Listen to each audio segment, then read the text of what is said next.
प्यारे बच्चों, आज का जो हमारा मुख्य टॉपिक है वह मौर्य साम्राज्य के प्रमुख अभिलक्षण। और इन प्रमुख अभिलक्षणों में जो जो अभिलक्षण अशोक के शिलालेखों से में मिलते हैं या दिखाई देते हैं उनके बारे में आज हम विस्तृत रूप से चर्चा करेंगे।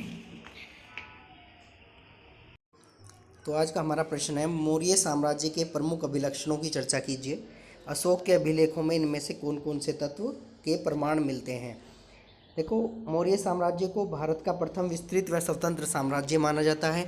इस साम्राज्य ने अपना व्यवस्थित प्रशासन व नियमावली थी। देखो, जिस साम्राज्य का प्रशासन व्यवस्थित होगा और उस नियम से चलेगा वही साम्राज्य विस्तार करता है, चाहे वो कोई सा भी हो। वो ये सब मौर्य साम्राज्य में विद्यमान था। इसी आधार पर मौर्य साम्राज्य महान साम्राज्य बन पाया। मौर्य प्रशासन में अनेक विशेषताएं थी जिनका विवरण हमें मैगस्थनीज के विवरणों से, कौटिल्य के अर्थशास्त्र से और अशोक के अभिलेखों से इनकी महत्वपूर्ण जानकारियाँ प्राप्त होती हैं। ये चीज़ हमने पहले ही पढ़ लिया था, कहाँ कहाँ से इसकी जानकारी मौर्य साम्राज्य की प्राप्त होती है। तो सबसे पहला जो बिंदु है वो है 5 प्रमुख राजनीतिक केंद्र। तो मौर्य साम्राज्य के 5 प्रमुख राजनीतिक केंद्र थे। मौर्य साम्राज्य ने, देखो, अपने आप को विस्तार करने के लिए, अपने आप को प्रशासन चलाने के लिए 5 प्रमुख केंद्र बनाए थे। इनमें से एक मध्य में था, एक पूरब में था, एक पश्चिम में, एक उत्तर में और एक दक्षिण में। तो इससे साम्राज्य चला करता था। तो इनमें तक्षशिला हो गया, उज्जैनी हो गया, स्वर्णगिरी हो गया, कलिंग हो गया और पाटलिपुत्र। और इन सब में सबसे बड़ा जो था वो पाटलिपुत्र था। कई बार पूछ लिया जाता है 2 नंबर की, मौर्य साम्राज्य के प्रमुख केंद्रों का वर्णन कीजिए।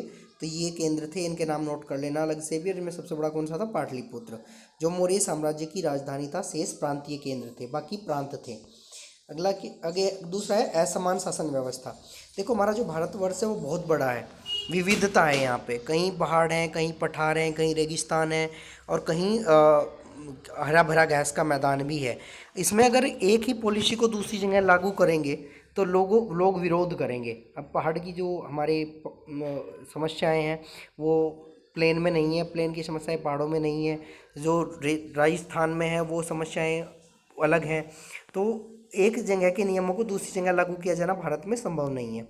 तो इन्होंने ऐसा ही किया। मौर्य साम्राज्य का विशाल था, इसकी प्रशासनिक व्यवस्था समान नहीं थी। इतने विशाल इसके विशाल क्षेत्र में अनेक विविधताएं थी। कहीं अफगानिस्तान की पहाड़ी क्षेत्र था तो कहीं उड़ीसा का तटवर्ती क्षेत्र। इतने विविधतापूर्ण साम्राज्य का प्रशासन एक समान होना संभव नहीं था। इन्होंने इसके लिए अलग अलग प्रशासनिक व्यवस्था की है, अलग अलग जगह के लिए अलग अलग सब कुछ किया है, तभी ये साम्राज्य इतना विस्तार कर पाया। तीसरा है प्रशासनिक केंद्रों का चयन। मौर्य साम्राज्य में प्रांतीय केंद्रों का चयन सावधानीपूर्वक किया गया था। देखो, जितने भी ये केंद्र थे पांचों, इनका चयन बहुत सावधानीपूर्वक किया गया था। जैसे तक्षशिला और उज्जैनी लंबी दूरी वाले महत्वपूर्ण व्यापारिक मार्ग पर स्थित थे, जो स्वर्णगिरी, और जबकि स्वर्णगिरी में सोने की खदानें थी। देखो, जहाँ से व्यापारी लोग आया जाया करते थे वहीं पर इन्होंने चयन किया था इनका प्रशासनिक केंद्रों का। वो इसलिए किया था ताकि उन्हें सूचनाएं समय से मिलती रहें, क्योंकि व्यापारी उस टाइम पे गुप्तचरों का कार्य भी किया करते थे। उसके बाद है आवागमन का संचालन। मौर्य साम्राज्य में जल व थल दोनों मार्गों से आवागमन होता था।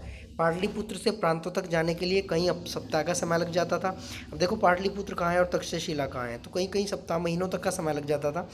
इसी को ध्यान में रखते हुए यात्रियों के भोजन, आवास व सुरक्षा की व्यवस्था करनी होती थी।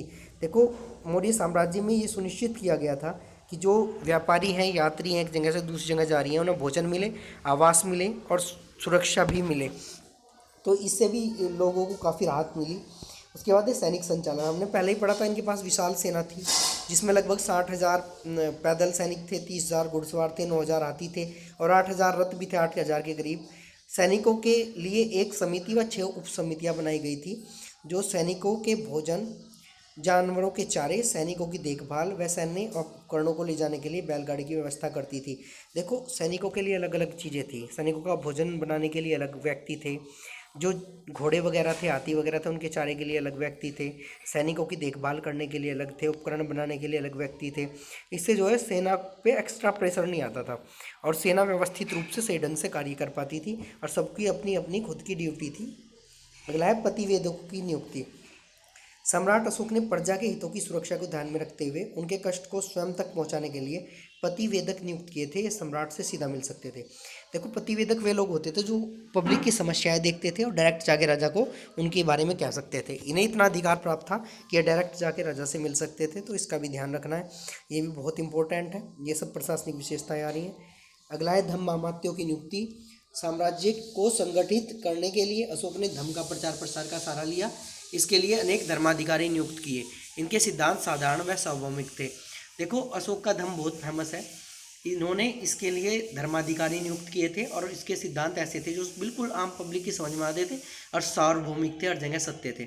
बस लास्ट में करके लिख देना, अशोक के अभिलेखों से हमें इनके बारे में स्पष्ट जानकारियाँ प्राप्त होती हैं। बस आज के लिए इतना ही है। धन्यवाद।